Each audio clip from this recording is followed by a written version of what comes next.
تو ان کے لیے یہ بات یہاں اگر ہم اسے جوڑتے ہیں کہ اب انہیں اور کس چیز کا انتظار ہے، انہیں کیا اس کا انتظار ہے کہ اللہ کے ملائکہ آ جائیں، یا رب خود آ جائے، یا اس کی کوئی نشانی آئے، اس کی کوئی آیت یعنی اس کی کوئی نشانی یہاں پہ آ جائے؟ تو یہاں یہ جو آیت ہے جس کا ذکر ہے، کیونکہ آگے جب یہ بات کہی جا رہی ہے کہ جس دن تمہارے رب کی کوئی آیت آ جائے گی، تو اس دن جو پہلے سے ایمان نہیں لایا ہوگا، اس نے اپنی ایمان کے ساتھ، یا اس نے اپنی ایمان کے ساتھ کوئی خیر نہیں کی ہوگی، یعنی یا تو اس نے ایمان نہ لایا ہو، یا ایمان لے آیا ہو اور وہ ایمان زبانی ہو، صرف عقیدہ ہو، اس نے اس ایمان کا مظاہرہ اپنے اچھے اعمال اور خیر سے نہیں کیا ہوگا، کیونکہ اس کو ہم بارہا ڈسکس کر چکے ہیں کہ محض ایمان ایک عقیدے کا نام اگر ہو جائے، ایک سوچ کا نام ہو جائے، یا زبان سے ادائیگی کا نام ہو جائے، لیکن عمل میں عمل صالح نہ دکھائے ہمیں، تو وہ ایمان کچھ فائدہ نہیں دیتا۔ یہ بات یہاں ثابت کی جا رہی ہے، اسی نے قرآن میں ایمان کے ساتھ عمل صالح یا تقوی زیادہ تر جگہوں پر مقام پر ساتھ آتا ہے لگ کے، تو یا تو ایمان نہ لائے ہوں۔ تو یہ کیفیت جو ہوتی ہے نا، جس میں ایک طرح سے، جیسے ہم عام زبان میں کہتے ہیں نا کہ توبہ کے دروازے بند ہو گئے، تو یہ صورتحال عموماً دو معاملات میں سامنے آتی ہے، یا تو موت کا وقت آ جائے یا عذاب آ جائے۔ تو موت بھی اللہ کی ایک آیت ہے، اس کی ایک نشانی ہے، اور عذاب بھی۔ اس کے تعلق سے قرآن میں کہا ذکر ہے تھوڑا، اس کا میں، یہ جیسے آیت ہے نساء کی ہم نے پیچھے سیشن میں کری تھی، کہ ان لوگوں کی توبہ قبول نہیں جو برائیاں کرتے رہتے ہیں، یہاں تک کہ جب ان میں سے کسی کی موت سامنے آ جاتی ہے تو کہتا ہے بے شک میں نے اپنی توبہ کر لی، یعنی اس کی توبہ قبول نہیں ہوتی، اور ان کی بھی توبہ قبول نہیں ہوتی جو کفر کی حالت میں اس دنیا سے چلے جاتے ہیں۔ انہی کے لیے ہم نے ایک دردناک عذاب تیار کیا ہے۔ کیوں عذاب تیار کیا ہے؟ کہ ان کے اعمال اس طرح کے تھے، کیونکہ جب وہ ایمان نہیں لائے، اللہ کے احکامات پہ نہیں چلے، کسی نے دھیان نہیں دیا، کسی نے جھٹلایا، کسی نے ڈھاکے پیٹھ پیچھے ڈال دیا، نتیجہ یہ کہ انہوں نے اللہ کے احکامات کے حساب سے اپنی زندگی نہیں گزاری، تو جب موت سامنے دکھتی ہے، موت آ گئی اور پھر اس وقت وہ توبہ کرتے ہیں، تو وہ توبہ قبول نہیں ہوتی، کیونکہ توبہ کے ساتھ دیکھیں یہ پوائنٹ بھی یہاں نوٹ کرنے کا ہے کہ یہاں توبہ قبول کیوں نہیں ہو رہی؟ اللہ تعالیٰ تو رحیم ہے، لیکن اس نے قوانین بنا رکھے ہیں، اور توبہ کے ساتھ اصلاح کا اہم بہت پہلو ہے۔ تابو وصلہ، محض توبہ سے کچھ نہیں ہوتا جب تک کہ اصلاح نہ کی جائے اور آدمی اللہ کے احکامات پہ عملاً نہ چل پڑے، یعنی تقوی کی راہ اختیار نہ کر لے۔ یہ گنجائش ختم ہو چکی ہوتی ہے جس کی موت آ رہی ہوتی ہے، تو کیونکہ اس کے لیے تو عمل ختم ہو چکا، اس کا تو جیسے کہیے کہ وائنڈ اپ کیا جا رہا ہے، تو اس لیے وہاں پہ وہ دعا قبول نہیں ہوگی۔ تو یہ موت کی بات ہے۔ دوسری جو ہے عذاب کے تعلق سے، وہ اگر جیسا آپ نے ذکر کیا تھا حضرت موسیٰ کا، اگر ہم یہاں دیکھیں کہ اور ہم نے بنی اسرائیل کو سمندر پار کرا دیا، تو فرعون اور اس کے لشکر نے ان کا پیچھا کیا سرکشی اور ذاتی کی غرض سے، یہاں تک کہ جب فرعون ڈوبنے لگا تو اس نے کہا کہ میں ایمان لایا کہ کوئی معبود نہیں مگر وہ جس پر بنی اسرائیل ایمان لائے، یعنی اب جب اسے موت دکھی سامنے یا اللہ کے عذاب کی شکل میں، تو اس نے فوراً ایمان لے آیا اور کہا کہ اور میں اس کے فرما برداروں میں ہوں۔ تو اللہ نے کہا کہ اب، یعنی اب ایمان لایا، اور اس سے پہلے تو نافرمانی کرتا رہا اور تو فساد برپا کرنے والوں میں سے تھا، یعنی تو نے عمل صالح تو کیے نہیں۔ دیکھیے، الا الذین آمنوا وعملوا الصالحات، ایمان لائے تو اس کے ساتھ عمل صالح کرتے رہے۔ یہاں یہ کہا جا رہا ہے کہ تو تب تک فساد کرنے والوں میں سے تھا، وَكُنْتَ مِنَ الْمُفْسِدِينَ، تم تو مفسد تھے، تم نے جب تک تمہیں مہلت ملی زندگی کی تم نے فساد پھیلائے، تم تو ایمان لا کے عمل صالح کیے ہی نہیں۔ تو یہ وہ سچویشنز ہیں جس میں توبہ قبول نہیں ہوتی کسی بھی حالت میں۔ دوسری بات جو تھی، جو یہاں ہمیں غور کرنے کی ہے، کہ آپ کہہ دیں تم لوگ انتظار کرو، یقیناً ہم بھی انتظار کر رہے ہیں۔ یہ کس چیز کی طرف اشارہ ہے؟ کہ جو لوگ اللہ کی آیتوں کو جھٹلاتے ہیں، کیونکہ دیکھیں اسی سلسلے سے آیتیں چل رہی ہیں، اللہ کے آیتوں کو جھٹلاتے ہیں اور ان سے منہ موڑتے ہیں، اپنے انداز کی زندگی گزار رہے ہیں، تو یہ کہا جا رہا ہے کہ ان سے آپ کو ٹکراؤ نہیں لینا ہے، انتظار کیجئے۔ جیسے پچھلی ایک سیشن میں ذکر کیا تھا ایک آیت کا، کہ صبر کرو جب تک کہ اللہ کا فیصلہ نہ آ جائے، ایمان لاؤ، اللہ کی بندگی کرتے رہو اور صبر کرو، جب تک کہ اللہ کا فیصلہ نہ آ جائے. یہاں کیا کہا جا رہا ہے؟ تم لوگ انتظار کرو، یقین ہم بھی انتظار کر رہے ہیں. یعنی تم لوگ یہ انتظار کرو کہ تم نے جو راستہ چنا ہے اپنی منمانی زندگی گزارنے کا، اپنے طریقے سے گزارنے کا، اس کے نتائج بھی تمہیں دکھ جائیں گے. اور ہم بھی انتظار کر رہے ہیں کہ تمہارے نتائج سے یا اپنے حالات سے شاید تم ہدایت پہ لوٹاؤ. اور اگر ایسا نہیں ہوتا، جو نتیجے ظاہر ہوں گے وہ بھی ہمارے سامنے آ جائیں گے. تو یہاں صورتحال یہ ہے کہ کوئی اگر اللہ کی آیات کا مذاق بھی اڑاتا ہے، منہ بھی موڑا ہوا ہے، اسے کفر کرتا ہے، جھٹلاتا ہے، کسی بھی انسان کو، جماعت مومنین کو بھی یہ نہیں کہا گیا کہ ان کو ختم کر دو، ان کو ہلاک کر دو. کیونکہ اگر ایسا کیا جاتا ہے تو ان کے لیے تو ایک طرح سے اسی سٹیٹ میں، اسی ذہنی کیفیت میں ان کو ہم نے فریز کر دیا مارنے کے بعد. کیا پتا ہمیں، یہ تو اللہ جانتا ہے، ہمیں نہیں پتا، کسی انسان کو نہیں پتا کہ ان میں سے کون ہدایت پہ آ جاتا. یعنی جو بھی ہدایت پہ آنے کے چانسز تھے جس کے، ہم نے وہ چانسز اس کے ختم کر دیے، اس کو اسی اسٹیٹ میں موت دے کے. تو یقیناً یہ ایک بری چیز تھی اور ایک گناہ تھا جو ہم نے کر لیا. تو کہیں اس کی اجازت نہیں ہے. انتظار کریے، جو ہوگا سامنے آ جائے گا. چلے طارق صاحب، آپ اگلی آیت لے لیتے ہیں. ان الذين فرقوا دينهم وكانوا شيعا لست منهم في شيء انما امرهم الى الله ثم ينبئهم بما كانوا يفعلون. یقیناً جن لوگوں نے اپنے دین کو بانٹ دیا اور خود وہ گروہوں میں بٹ گئے، آپ کا ان سے کچھ بھی تعلق نہیں، ان کا معاملہ تو بس اللہ کے حوالے ہے، پھر وہ اللہ انہیں بتائے گا جو وہ کیا کرتے تھے. یہاں پہ ایک زندگی جینے کا بہت بہترین اصول بیان کیا گیا ہے، اور ایک لفظ ہے اسے ہم سب کو یاد رکھنا چاہیے: اعراض. قرآن مجید نے اعراض کی باقاعدہ حکم دیا ہے کہ جب بھی ایسی کوئی سچویشن ہو جہاں پہ کانفلکٹ ہو سکتا ہو، جہاں پہ صحیح بات کے پہنچنے میں رکاوٹیں درپیش ہو سکتی ہوں جذبات کے حائل ہونے کی وجہ سے، تو ایسی صورت میں اعراض کرنا چاہیے. لیکن اس اعراض کے سلسلے میں بھی قرآن نے بڑی وضاحت کی ہے کہ صرف اتنی دیر کے لیے جتنی دیر وہاں پہ صورتحال ناگفتہ بے ہو، صورتحال ایسی ہو کہ انسان پرووک ہو اور پھر اس کے بعد میں ری ایکٹ کرے اور جو اصل مقصد ہے وہ مقصد فوت ہو جائے. تو یہاں یہ بات بیان کی جا رہی ہے کہ جو لوگ اللہ کے دین کے سلسلے میں جو اللہ نے قانون بنایا ہے، محض اپنی رائے، اپنی خواہش یا اپنی غلط فہمیوں کی بنیاد پہ اس پہ بہت سارے طریقے نئے نئے ایجاد کر لیتے ہیں، ان سے آپ کا کوئی تعلق نہیں ہے. اور لیکن ایک بات یہ بھی ذہن میں رکھیے گا کہ ان سب کا معاملہ اللہ کے حوالے ہے، اللہ انہیں بتائے گا جو کچھ وہ کر رہے ہیں. قرآن مجید میں ایک جگہ پہ ہے لست علیہم بمسیطر. یہ ایک ایسی ٹرملوجی ہے جسے بلکہ پورا ایک جملہ ہے جسے ہمیں یاد رکھنا چاہیے، زندگی گزارنے میں بہت مددگار ثابت ہوتا ہے. کہ پولیس بن کے جینے کی ضرورت نہیں ہے، جو بات ہے وہ لوگوں کو بتا دینی چاہیے، جو حق ہے وہ حق پہنچا دینا چاہیے، اور جو ناحق ہے وہ ناحق کی باتیں بھی بتا دینی چاہیے کہ ان سے بچنا ہے اور ان کو کرنا ہے. اور پھر اٹ دین اللہ ہی ان کو دیکھنے والا ہے. تو نہ تو ہمارے پاس میں تکفیر کا کوئی حق ہمارے پاس حاصل ہے، اور نہ ہی اس قبیل کے کسی عمل کا ہمارے پاس میں کوئی حق ہے.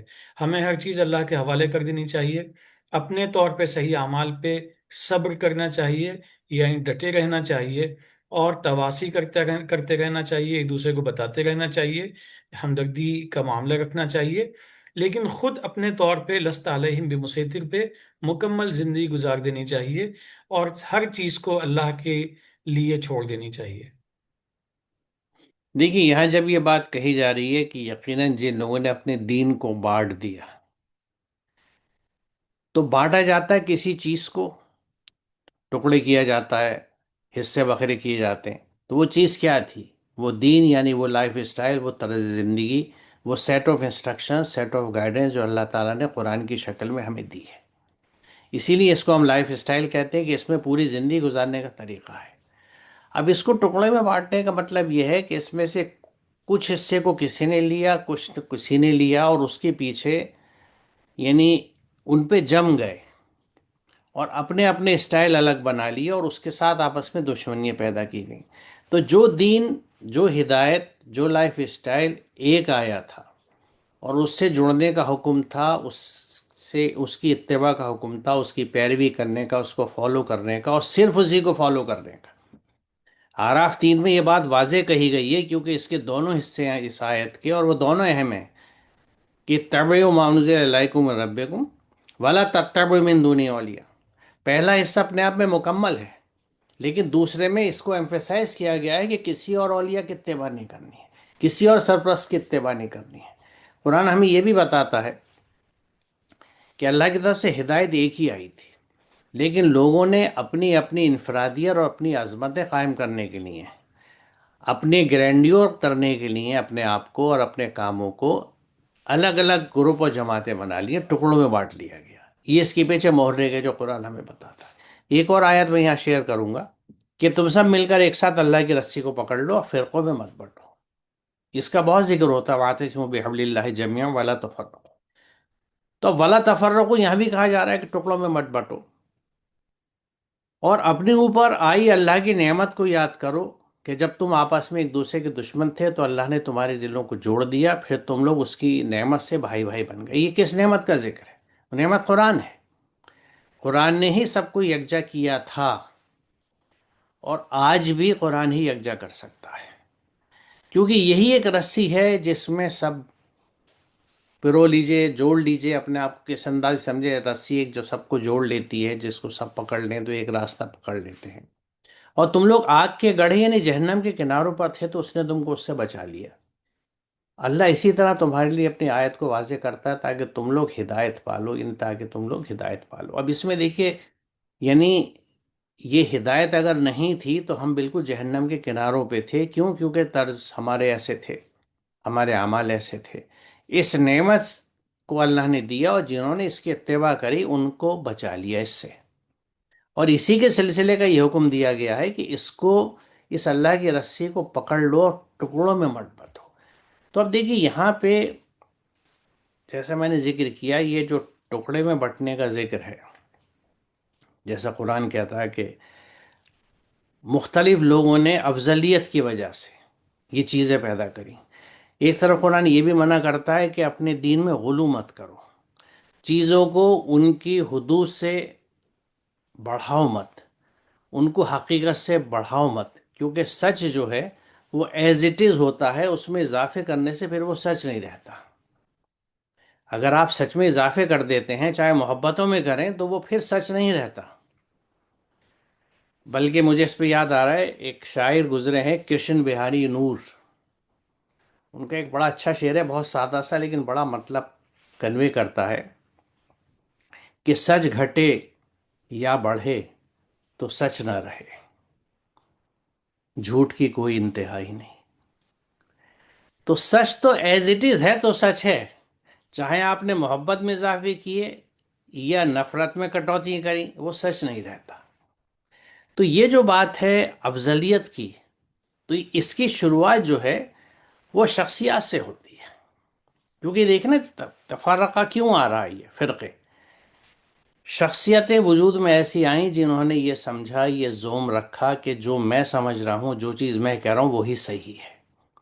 یعنی وہ انانیت، وہ تکبر کہ میری سمجھ سب سے بہتر ہے، میں سب سے افضل ہوں، جس کو کہتے ہیں انگریزی میں ہولیر دین داؤ، آپ سب سے میں بہتر ہوں، زیادہ مقدس ہوں۔ وہاں سے ان کے گرد گروپ بنے، اور وہ پھر اپنی اپنی جگہ پہ اپنے استاد کو، اپنے بڑے کو جسے وہ کہتے تھے، انہوں نے پھر مذہبوں کی، فرقوں کی اور مسلک کی شکل اختیار کر لی، اور اس پہ وہ ڈٹ گئے۔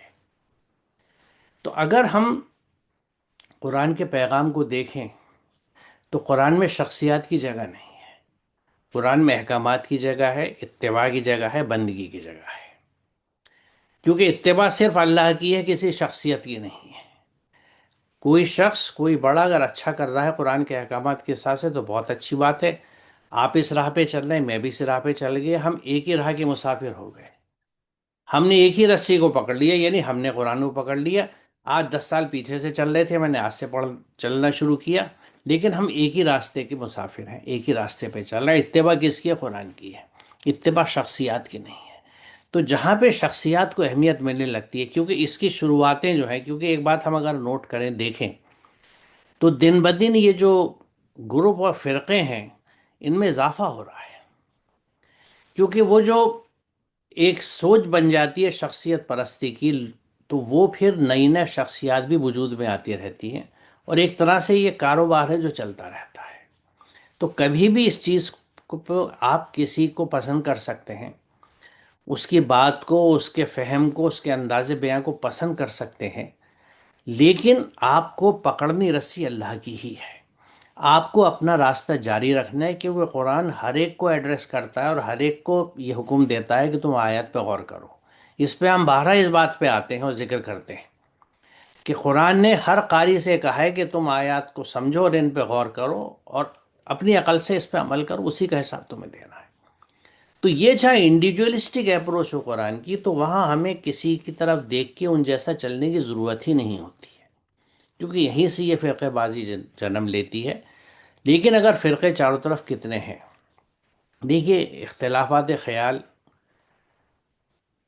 ڈفرینٹ اوپینین ہونا کوئی بری بات نہیں ہے، لیکن ان کی وجہ سے کسی طرح کا ٹکراؤ یا ایسی دشمنی ہے کہ جو انسانی بنیادی رشتوں کو توڑ دیں، انسانی ہمدردی ختم کر دیں، یہ بالکل منع ہے، کیونکہ اس آیت میں بھی یہ بات کہی گئی ہے۔ دیکھیے 158 میں ہی کہا گیا تھا کہ تم لوگ انتظار کرو، ہم بھی انتظار کر رہے ہیں۔ یہاں یہ کہا جا رہا ہے 159 میں کہ ان کا معاملہ اللہ پہ چھوڑ دو۔